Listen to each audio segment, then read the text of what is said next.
Hi, how are you, everybody? Welcome to episode 6 of the Really, Really Badly podcast.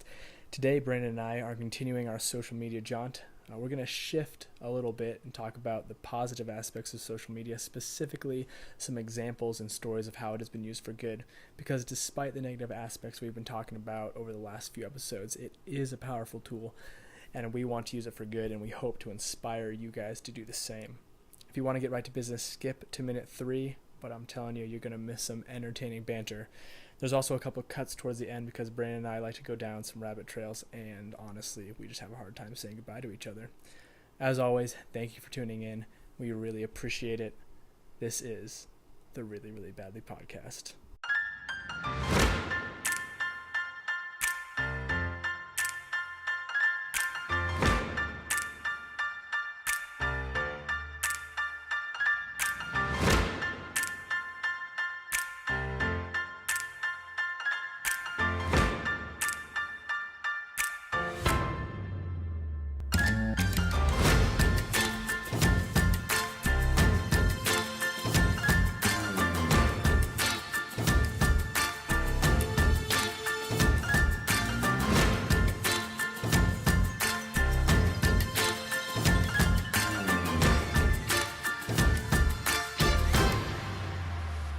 Oh, man. It's been a while. It has. We're recording, by the way, Oh.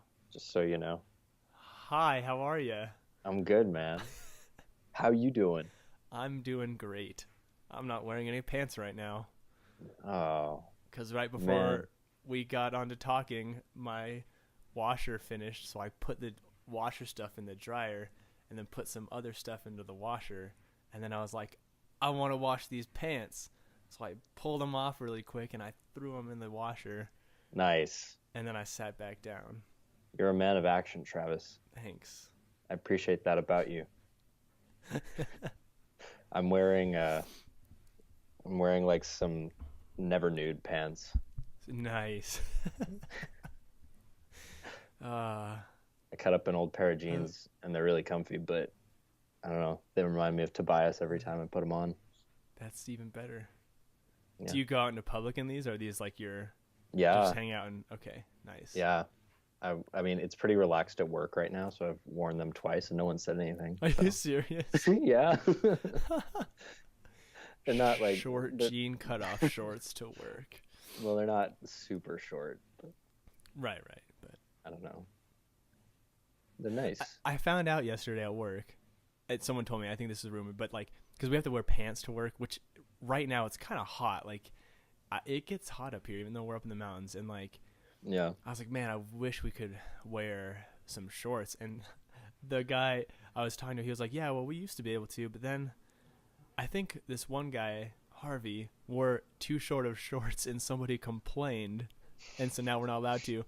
And Harvey is like, he's probably like, he might even be in his 70s, but he's like an old man, and he's got this like massive mustache, and he's a super nice guy, but like I could just totally see him like wearing just too short of shorts from like back in the 70s or something, you know, like style shorts. Yeah.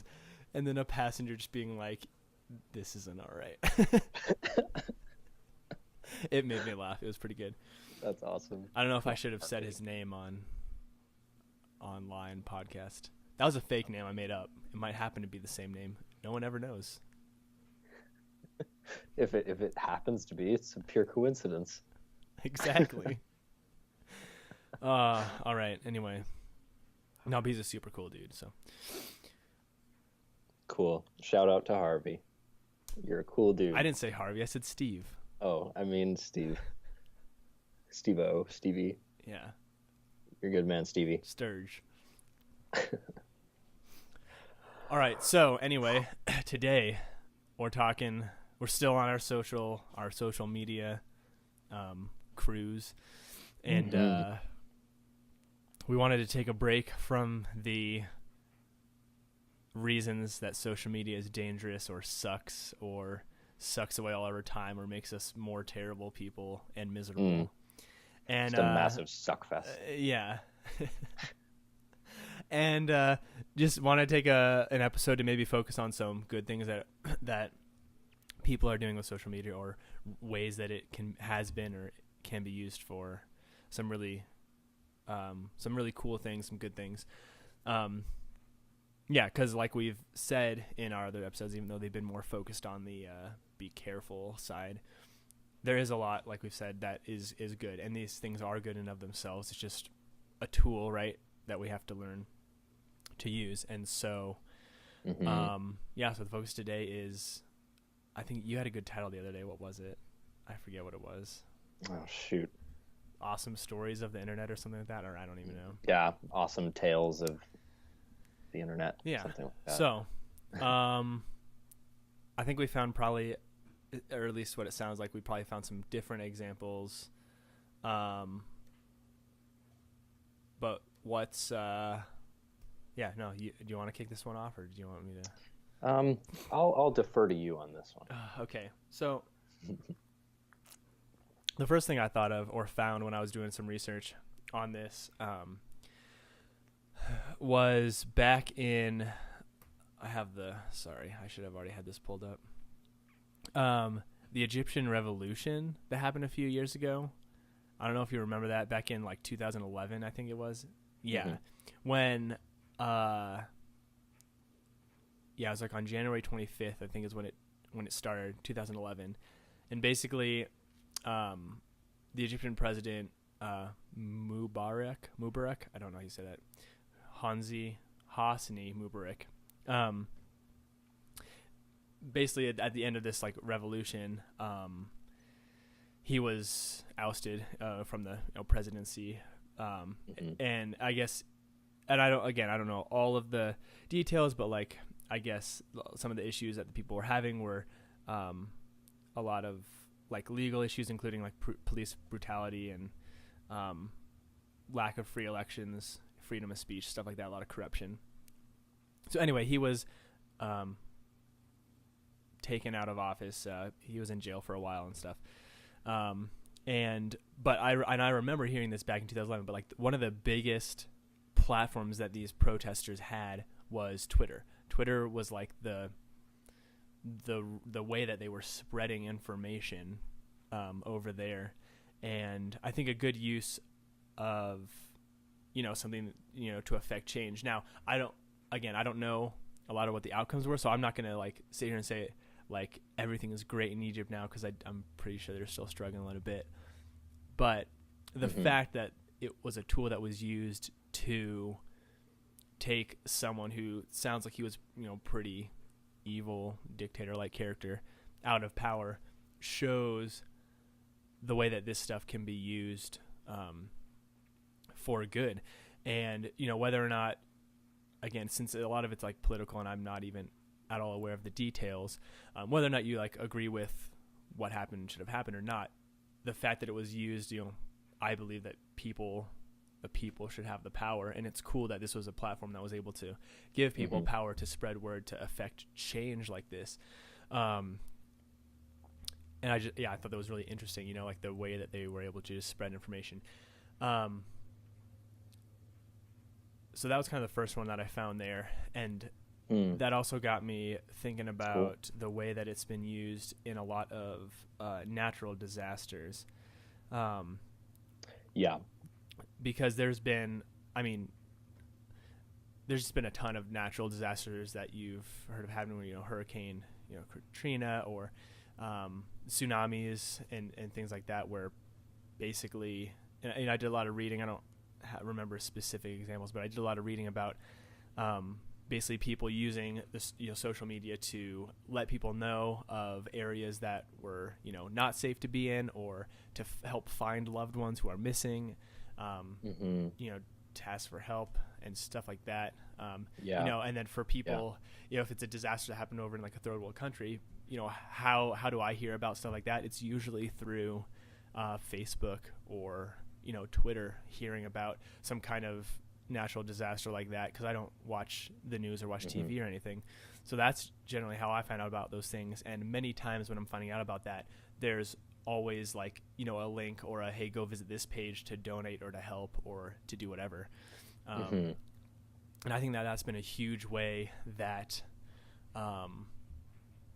we've seen social media used in, like the last 10-ish years, is when it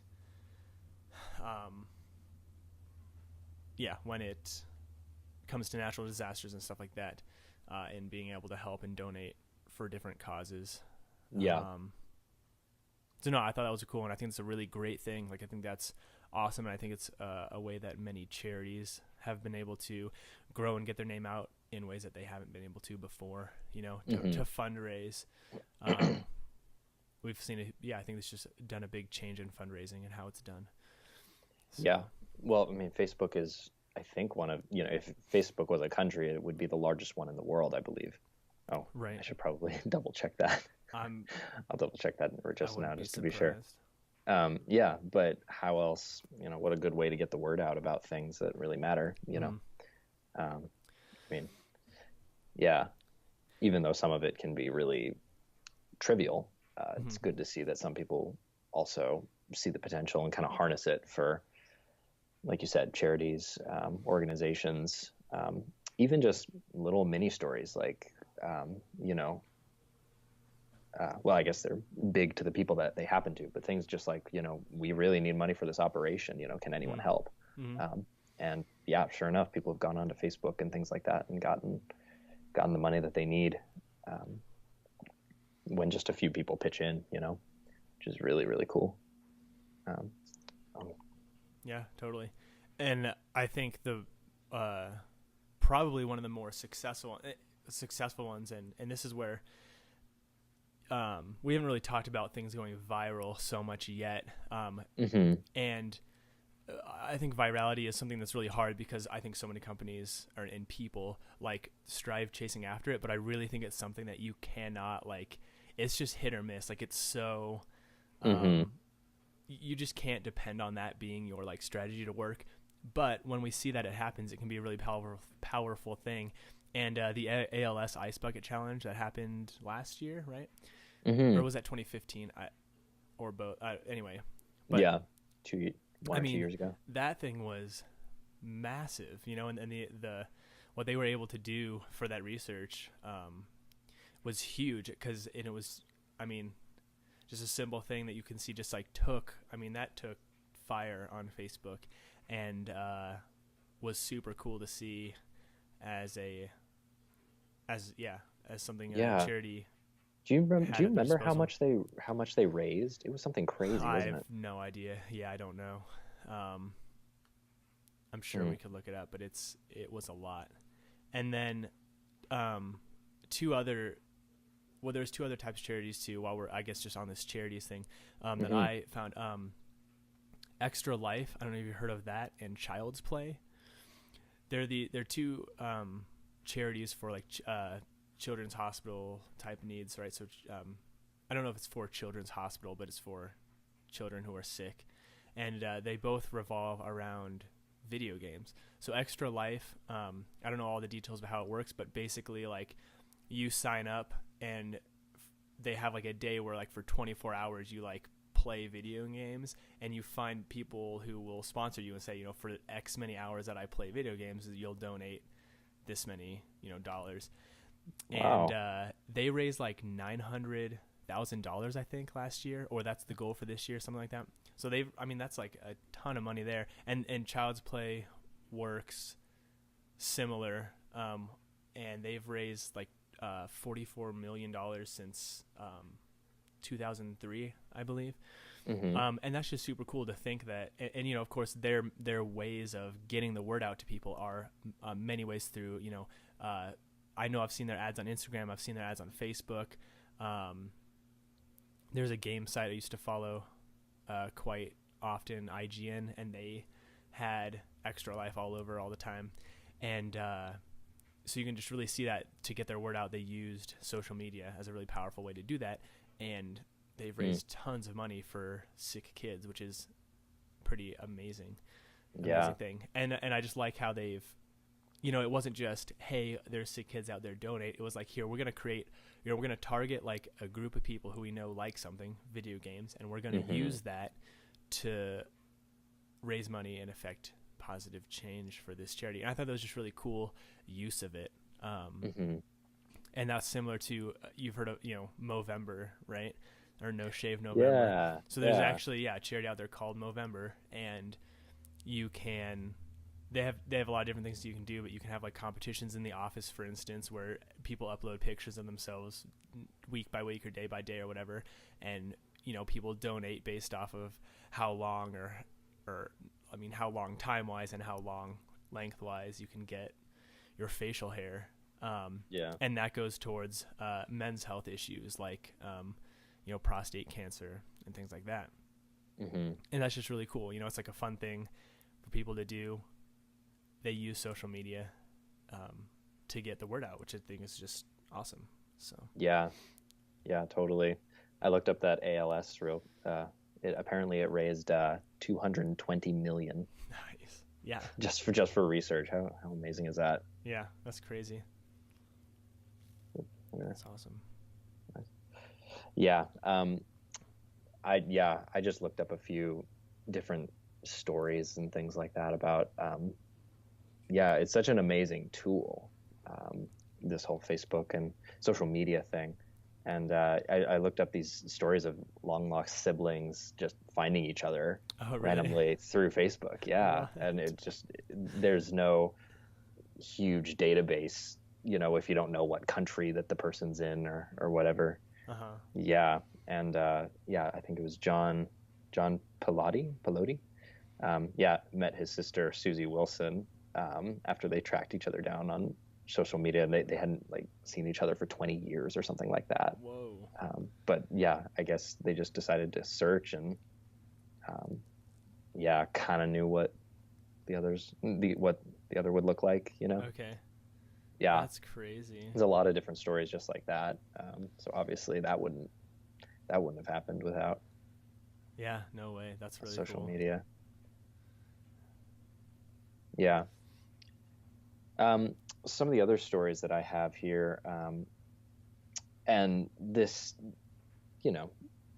there's balance in all of these things, but some of the stories that I've been really inspired by that I've seen through social media or have gotten traction because of social media are just stories of people who really struggle with, who struggle with a very personal thing, it could be an anxiety disorder or depression or, or a physical disability or things like that. And they found their ways to express themselves on these new mediums, So, there's this photography student at LSU, Katie Joy Crawford, who has a pretty bad anxiety disorder. And she created this series of photo expressions or whatever, just self-portraits. And there's another, I was trying to find his name. There was another artist who did something similar. Through Instagram, through the medium of Instagram, she got her work out there, and I think she's getting traction now. Nice. Yeah. And I don't know. I just think that's cool. It's a place that artists can put out their work and, spread their ideas and things like that. And I guess, at its purest form, that's something that you can really use social media for. It inspires me, the idea of being able to put your work out there. So I've just looked up stories about that. Yeah, for sure. I found a good one. Some of the other ones we've, like a charity, starting a charity and stuff, that's great. But that's can sometimes be a little bit huge for somebody if they want to use it for good. But it's you're not gonna start some big charity. I found a good example of something small. It was in Houston, Texas, I believe, and this was in a high school, and there was a student that started using Instagram just to tag different, they anonymously would just tag people in their high school in a picture saying something you're beautiful, what those and sorry, let me backtrack. This person would tag people who were made fun of or bullied or treated poorly in school for whatever, whether it's whether people calling them ugly or fat or whatever. And this person started tagging people, in Instagram. An example right here is, "You're beautiful. What those people said about you wasn't right." So they were like straight up being like, "I know you're bullied, like, but this is not true." And this person just anonymously started doing that on an Instagram page that they had created for this. It was, I guess it was Klein Collins High School. So it was, the page was called Klein Collins Sweethearts Instagram page. And yeah, for a lot of people, nobody knew who it was, but it was pretty cool. They eventually revealed themselves. It was a 16-year-old girl, Claire Counts, who was doing this. And it was just really cool. And this girl herself had been teased a lot for having a speech impediment because she had some hearing loss issues. And I just think it's really cool that somebody decided to do something like this despite experiencing something like that themselves, or maybe that, that's why. And I just think, that's something that's super small that can go a long way. And something, and I've noticed kind of, at least on Instagram mostly, for some reason, whether it's the people that I tend to follow or the people who have chosen to follow me, but I feel like that one in particular is a little more positive than other mediums for some reason. And again, it might just be like who I'm following, because I follow a lot of like just landscape photography artists.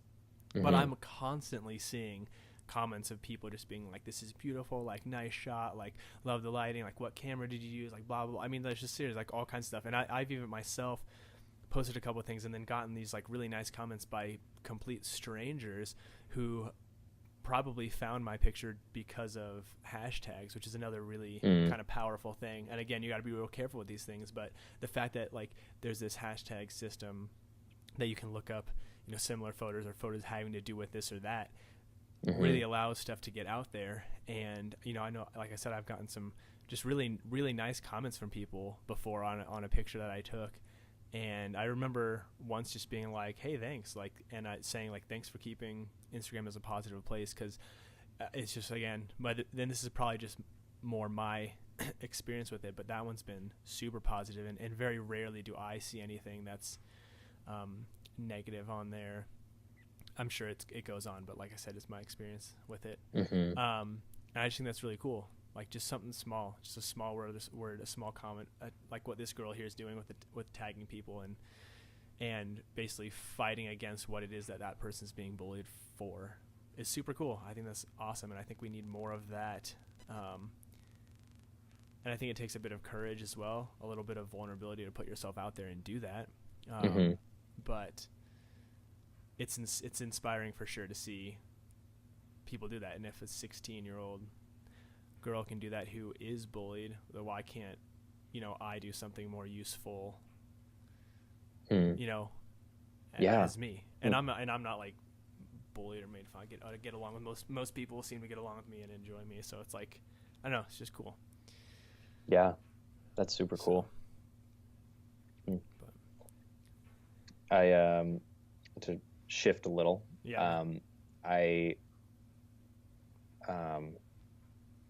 I just kind of looked up some of my more favorite uses of humor, and kind of levity that can be spread through these mediums. And one of my most favorite things online is when corporate companies, they'll have a Twitter account or a Facebook, but for whatever reason they decide to hire just someone really clever behind their accounts or their marketing, or they have a whole team or whatever. But I love it when so I don't know, you've probably seen, have you seen I think Wendy's? Dude, yes, I was gonna say, like, they are the best. Like, they're crack me man. Up, dude. It's amazing. Yeah, they're so funny. And I'm just I think I have an example here somewhere. I'm sure you could Google Wendy tweets. You could look at these all day long. But so like someone tweeted at Wendy's, "My friend wants to go to McDonald's. What should I tell him?" And Wendy's actually tweeted back, "Find new friends." That's great. I saw one. It was like, yeah, they were doing like a 50-cent Frosty promotion. Yeah. Yeah. And someone had, and so they were, they had like their tweet about it, or whatever. And someone had replied like, how many retweets or how many, what was it? It was like, how many retweets does this tweet have to get a free Frosty or something like that? And they just replied like, dude, it's 50 cents. Yeah. I love it. And like this, okay, ready? Like, this is someone saying, at Wendy's, can you find me the nearest McDonald's? And their response is just a picture of a trash can. Like you gotta love it. It's so good. Yeah. They are brilliant. And that like, I think that's a great use of it, because like, I think so many companies, like it's something they have to do nowadays, right? And they have to do it to keep in a positive light. And I feel like there's a lot of like walking on eggshells when it comes to that with companies, because if they say something just a tiny bit wrong in this day and age, just the internet explodes and loses their minds over nothing, right? Yeah. And I think the way that they've approached this is so brilliant, because they from the get-go, they've just been like, look, we're not going to take things too seriously. Like, we're going to have fun with this, and we're going to have fun with you guys. And that's amazing. Yeah. I think that's great. So good. It's so good. I think that whole retweeting thing was something that Wendy's did where, where this guy asked how many retweets do I need to get like free nuggets for life or maybe it was hamburgers or something. And they named something crazy like 20 billion. And he's not there, but he's the most retweeted tweet in all of Twitter history because of this. Yeah. It's the most retweeted tweet. And Wendy's kind of had to concede, even though they didn't reach the number. The number is kind of impossible. But he did get it, and so now everyone's like, "How many retweets?" And they'll reply like, "Oh, not this again! Like, we can't keep doing this, guys." Yeah, like we can't afford to give free nuggets to everybody. Yeah. That's amazing. Yeah, they do have a amazing. Like, seriously, anyone who's listening, if you do want a good laugh, like just Google it. There's some articles out there where people have compiled some of their best tweets, and they are pretty hilarious. Yeah. And I think that's good, because I think that's kind of what the humor in social media, it doesn't always need to be biting or at someone else's expense. It can be, I don't know, like you said, not taking itself too seriously. Yeah. And it's not like they're, and a lot of their comments are like kind of snarky, smart assy. And it's not, they're not being cruel. They're just kind of, it's like I don't know, just poking fun a little bit, and it's hilarious. And I think it just keeps things light. Especially when we talk about, we touched on it a little bit a couple weeks ago, I think, with the cyberbullying thing, and how like it's so easy to kind of like to say something online to somebody because you're not seeing their reaction to your words on their face. And I think you mentioned Louis C.K. talking about that, I think, maybe. But I think I think that the way they're doing it is kind of the right way to have a joking. I don't know what the word I'm trying to use is. Like a roast. It's like a roast, roasting conversation. Totally. They're not. Yeah, I don't know. I feel like more people will do that with a light sense of humor. So. Yeah. Absolutely. I have got two more on my list. I don't know how many more you've got, but then this one's a little, I don't want to call it a stretch, but it's a little different. Have you used the app Waze at all? W-A-Z-E. I don't, but my dad does all the time. He's trying to get me to convert from Google Maps. Dude, I just started using it maybe like a month ago. It's pretty great. Cool. Basically, and I guess you could call this a form of social media. It's not necessarily like Facebook, Instagram, but it's kind of like crowdsourcing people who are out on the road. And Google actually owns Waze, so they actually use, like, how Google has the traffic that it'll show you. That data comes from Waze. But Waze does more than just like the traffic, because it'll show you like when there's traffic and stuff, but you can, if you're driving down the road and you see like a car stopped on the side, or you see some roadkill or like an exploded tire, you can report it on the app to let people know who might be coming up behind you that, hey, there's a car stopped up on the side of the road. Hey, there's some roadkill. Hey, there's construction. You can also point out police officers. So whether or not you agree that that's great, I think we've all been there where we're like, I just really want to drive fast right now. And the reason we don't is because you don't know if you can pull over. And of course, it's not a foolproof thing, but you can actually report like there's police ahead and know when to slow down. It's kind of awesome in my opinion. But yeah, no, awesome. I use that all the time, and you can, like I said, you can report all kinds of different stuff, and it's super helpful to me, especially, I mean, there's cars pulled over all the time up here in the mountains on the side of the road, and there are definitely times where it's like, man, they are not pulled over far enough, and when I can see on my app, like, oh, they're coming up in half a mile, you know, I can get over way before it happens, and I think that's helpful. It keeps things a bit safer. Now, maybe not with the cop speeding thing, but it can keep things safer in other ways, like, you know, if there's an animal on the side of the road, stuff like that. And I think that's a really cool use of, I guess, what we can classify as social media, or at least just the power of the internet and crowdsourcing. I think that's a really cool and helpful one. Yeah, finding these ways of these avenues of taking kind of the cloud of, you know, all this information, like you're saying, crowdsourcing information. Yeah, it's really cool. Yeah, that's awesome. And go for it. No, go for it. I insist.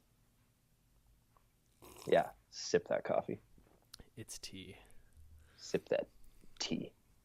Anyway, so, and then the last one I liked, and I loved this story. I thought this was super cool, but I found this story of a high school that has an after-school program called Mind Drive, and basically, you should look it up because they've got a cool video online that kind of explains what they do, and it's really neat. But it's an after-school program targeted at at-risk kids, and it gives them something to do after school, and also teaches them real life world skills. And I can't remember the people that started it. I think they were professors, like engineering professors or something, that decided to start this. But basically what they do is they have these kids in this program after school. They built a car from the ground up, basically. I mean, they took like a really old, like one of those like classic old convertible cars, and it was like beat up, like a total junker. They brought it in, they did all of the body work, they like rebuilt the engine. I mean, basically built this car up from the ground up. And the kid, and so through this process, like many of the kids learned how to do like mechanic stuff. They learned how to do body work and painting kind of stuff. They learned engineering stuff, like, you know, CAD 3D design kind of stuff. They learned all these different things, and they made the car. It was an electric car, so it was powered with batteries, right? And then what they did is they hooked the car up to, or not hooked the car up, but they connected it to social media, basically. And this was in, I believe they're based out of Kansas City, Missouri, and they wanted to drive it from Kansas City to Washington, D.C., where they met with some lawmakers about, I don't even know what they met about, honestly, whether it was programs like this or if it was like for renewable energy or something, I don't know. But the fact that they did this, and basically on this drive, what they did is they connected the car to social media, and for every like or share type of stuff that they got, it would power the car. So they had all these batteries in the back of the car, and they weren't able to drive unless they were getting these likes or shares or comments and stuff like that, which I thought was like really cool. So one, it's cool enough that somebody started an after-school program to help these kids and teach them these like amazing, you know, skills. And they interviewed some of these kids, and some of these kids are like, I would have never considered engineering because I didn't think I was good at math or whatever. But after going through this program where I had to learn the math and learn the engineering to help build this car, I now want to go to college and be an engineer, you know, which I think is super cool. Like, I don't think there's anything much more powerful you can do than to like open someone's eyes to something like that, give them a skill like that. And so not only is that cool that they did that and did this drive to go meet with lawmakers, but the way that they powered it and got the word out about it was like directly through social media, which I thought was super clever and super, super neat. And so I mean, I really enjoyed kind of bouncing around on their website and looking that up because I thought that was super cool. And like one, like almost like a perfect example of how to use this kind of stuff, you know, Mm. they're using social media to like get a word out about something good, about a good cause. But they're also not just like sitting there, just like we kind of talk about, like some people will just like scream into the void thinking they're doing good when their words on social media aren't necessarily directly doing good. You know, like these people they're actually doing something, and then they're using social media to spread the word about that thing. And I thought that was a perfect example of how to use this stuff really, really, really well. So that was probably my favorite one that I found while I was That's searching amazing. Yeah. It's you really can't get much better than that. Wow. Yeah, it was cool. So that's awesome. Cool, man. I only had one more story, and it's a personal one. Sweet. Actually, you're in it. This story. You remember we were in Seattle just for like one day. Yeah. And we were just touring around, seeing a few of the sites, and we were in Pike Place Market. And I remember you saw a logo out of nowhere. Maybe you can clarify the story. No. If I remember, it was a coffee, someone shop. You followed on Instagram, like a coffee. Storyville Coffee. Yeah. Yeah, and what, like you'd never had their coffee, you just followed them? No, or something? Yeah. So I mean, I worked at a coffee shop in college, as like just for gas money or whatever, and my boss there, who was super, he owns his own coffee business now and everything, and like coffee shop now, and so he was super into all that kind of stuff, and he was big on Instagram, and I don't even know why, but he just suggested them to me one day as like, hey, I found this cool company that posts like pretty pictures and they do really good latte art, so you know, follow them if you want. And I just remember I did, and I had followed them for probably like 2 or 3 years, and I didn't know that they were based out of Seattle. I didn't like pay that much attention. You know, I would look at their pictures, but I wouldn't like read descriptions or anything, so I didn't really know where they were at. And they have like a cool like airplane theme, so you know, I like that, being, you know, airplane stuff. And yeah, that was cool because we were walking around, and I looked up and saw their logo, and I was like, what the, like that's all, like we have to go in. And we went in and that was, I do remember that was really cool. Like this weird connection kind of out of nowhere. And and when I brought my brother and his girlfriend to Seattle, we ended up going there because she's a big fan of coffee. Okay, and sweet. She loved it, and it was just like, what a random weird connection, you know? Yeah, I love stuff like that. It is cool. That's really cool. So I like it. Yeah. So the internet, it's not all bad. It's not all bad. Well, and you know, and I think, and there's obviously way more stories out there. There's so many different, you know, people who are using, you know, blogs and using different things to spread the things they're doing. I mean, I hope that's what we're going to do. I think obviously we'll probably, at this point we haven't yet released an episode, but we will, I'm sure, start using social media more to get the word out as this thing grows a little bit. And I hope it's a good thing, and I hope we can spread good stuff. And without that, you know, we probably wouldn't be able to really make this happen, right? I mean, we could still do it for fun, but I don't think it would just mostly be just for us at that point. So yeah, absolutely. Which I guess is the perfect segue to just remind anyone listening that we'd love to hear from you, you know, on our website or our email, which I believe is, remind me again, it's reallyBadlyPodcast@gmail.com. Correct, yes. All right, just one really, not two reallys. Yeah. Because that would be a ridiculously long email address. And who wants to do that? reallyBadlyPodcast@gmail.com. And I'd say also, if anyone has anything that they would want to point out to us in this, along these lines, anything that they've found out about that's great as well, to let us know about it, and we can maybe link to it on the page with this episode or whatever. So it'd be great to post some other stories similar, because like you said, I'm sure there's so many out there that we didn't even cover, so totally it'd be great to hear them. Yeah, absolutely. I don't think we did this last time. I think we forgot. Okay. Something that has inspired you lately. Ooh, right. Or that you've just enjoyed or whatever. And I think I went last time. but I think it was like 2 times ago because I think we forgot last time. Okay, gotcha. So what I'm saying is you have to go. Okay. I'm sorry if I wasn't clear. I think no, I got it. I gotta go. Let's see. Makes sense to me. That's not my wallet. It's not my wallet. Okay, something that's been inspiring to me. This might be a really long pause, which we might need to cut out. That's edit fine. and post. Okay. Okay, something that's inspired me. Everyone's probably heard of this, but just in case they haven't, Audible.com. Oh yeah, I have. Yeah, I almost. I feel like I want it, but I just don't want to spend the money for it. Yeah, that's fair. One of the my parents recently got me they got me a year-long subscription, so I get like nice. one credit a month or something like that. And, yeah, I just got a bunch of awesome books. There's a version of American Gods by Neil Gaiman. Have you heard of that book? I haven't, no. Okay, well, there's a show out right now which is super good and super intense. But anyways, I got this copy from Audible.com, and it's like this. It's this copy where there is a narrator, but then the actual actors read the voices in this audio book. Yeah. And it's, I don't know, it's just a riveting experience. And I was just like, this is so cool that I can download this to my phone and, just have it on my commute. I don't know. It's nice. I know audiobooks have been around for a while, but I was inspired.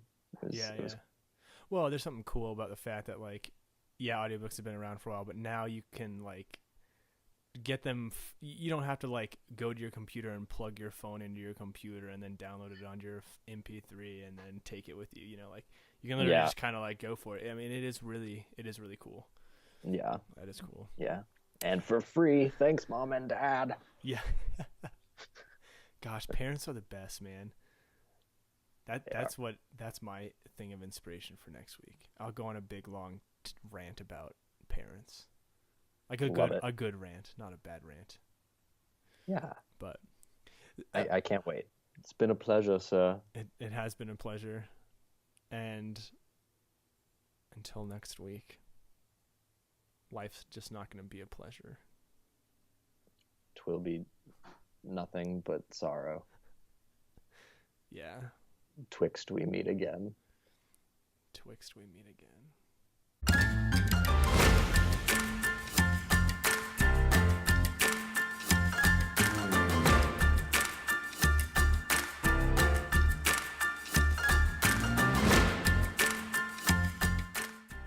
Now I really want a Twix bar.